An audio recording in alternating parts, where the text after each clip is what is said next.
Hey everyone, so this is one of the fabric garlands that we made for the wedding.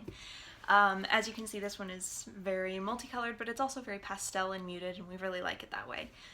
If you look closely, you can also see that all of the edges are very rough, and that is because instead of cutting all of these strips, we just tore them. So I'll show you guys how to do that and how to assemble the whole piece. This one is one of the ones for the wedding, and today I am going to make one for the Valentine's party. So with this garland, I'm wanting to do it with just cream and blush. So I'm going to be using the cream strips that I've got, and this cream that's got some pink flowers on it, which I might have to tear some more of these strips, but I'm not sure yet. I also want to use just this plain blush, which I've got a lot of fabric for, and I'm gonna have to tear some more, so I'm gonna show you guys how I kind of do that. So with these strips, I usually make them just about 2 inches wide. It's never very exact because I don't really need it to be exact, but I make them about 2 inches wide and about 18 inches long. With the fabric, I usually tear it into sections that are 18 inches long, and then I will start tearing 2-inch strips. And now usually with some fabric you can just start tearing, but some fabrics, like this one, need a little bit of encouragement. So you can just cut a little slit right at the top, right about there. At just about 2 inches is what I usually do for the width, and you can just tear it all the way down. You gotta be a little careful because strings go everywhere, and they're probably gonna show up all over my sweater today because my sweater is dark. That's okay. But yeah, now I have a strip that's just about 18 inches long and just about 2 inches wide. So I'm going to tear up as much of this fabric as I think I need, and then I'll show you how to get started on putting the whole garland together. So I'm not sure how long this garland is going to be. I'd like for it to go across the window, and I think the window is about 6 feet wide, but I don't think I'm going to make the garland go all the way across. I think the string might go the rest of the way. But honestly, I'm just going to make it with as long as I can with the fabric that I've got, and we'll make it work no matter what. All of this fabric, my mom and I went and found at like Goodwill and Savers. So most of like these huge sheets are actually sheets, like bed sheets, and we got them for like, I think the most expensive one from the thrift store was like $6. So most of them are closer to like $3. Which is pretty cool. So we found a lot of curtains and sheets and things like that that we found in the perfect colors and patterns for the wedding, and we just tore them all up and used them in a garland.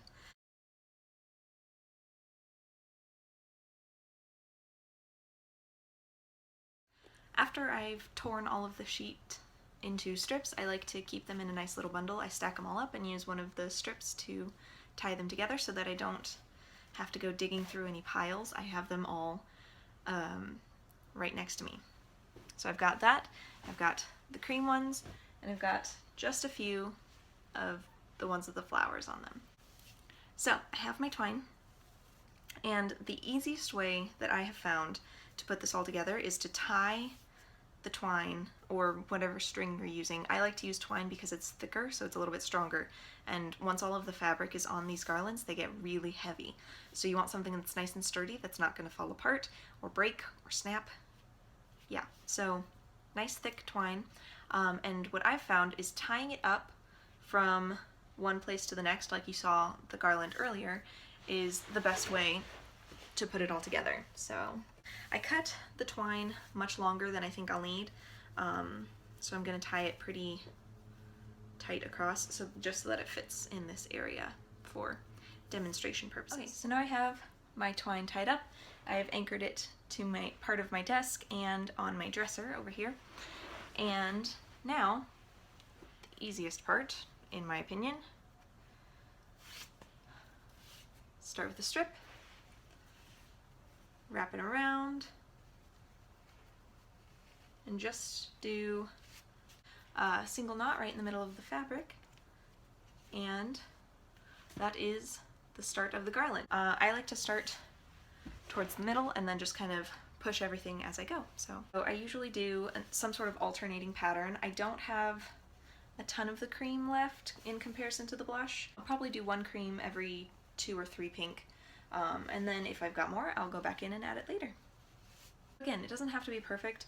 Like this one, I tied it fairly uneven, so one side is shorter than the other, and that's totally okay, unless you really, really, really feel the need for it to be absolutely perfect. This is nice and ragged, and once it all is a full garland, you won't even really notice because it all staggers anyway and layers really nicely.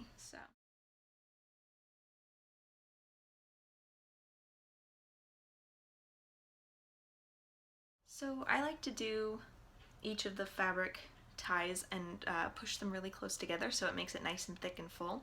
But with your garland, you can push them as far apart as you'd like and have more space in between if that's the look you want to go for. I think that I'm going to do 2 blush and 1 cream and alternate that pattern all the way across, and then go back in and add my other cream with the flowers on it, and I might actually go back again and add some lace to it later, so I think it'll be cute.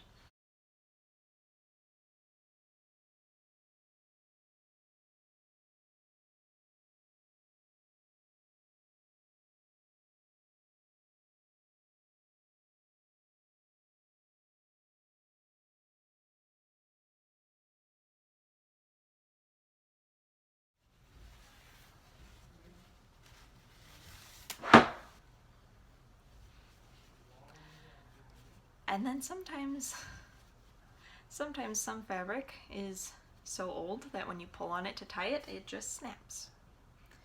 I think I'm actually going to leave this one in here because I don't have a lot of the cream left. But that just stinks. So here is the finished fabric portion of the garland. So I ended up adding all of this white, or the cream with the flowers on it, interspersed throughout, and every once in a while adding in some of this pink lace. So the garland is now about 5 feet long, and I think that'll be about the right size that I need for the party, but I also kind of want to add a few paper hearts in front that spell out love. So I'm gonna go ahead and get to work on that as well. Okay, so these are the hearts that I cut and wrote love on. They're not anything crazy fancy. I just traced a heart and cut it out and doodled some letters on there, and they're not perfect, but I think they'll be cute. Instead of stringing them up on their own string, I'm just going to tie them directly to my garland, and we'll see how it turns out. Okay, so I tied this one with little bits of fabric. I think I'm going to try this next one with some extra twine and see if it looks better, because I'm not sure if I like this or not yet. So I'm going to test it out and see. Yeah, I think I like that a lot better. So I'm going to undo this one and redo it with the twine.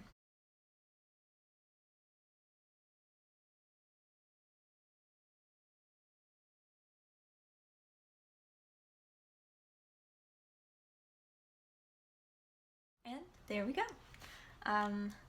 Oh, and then I have one more thing that I want to add. I found these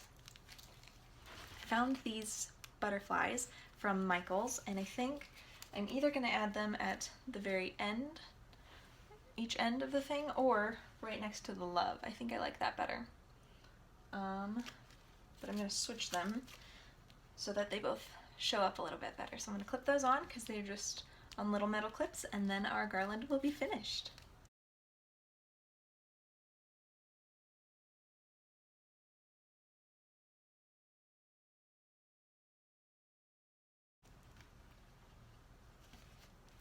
And there we go.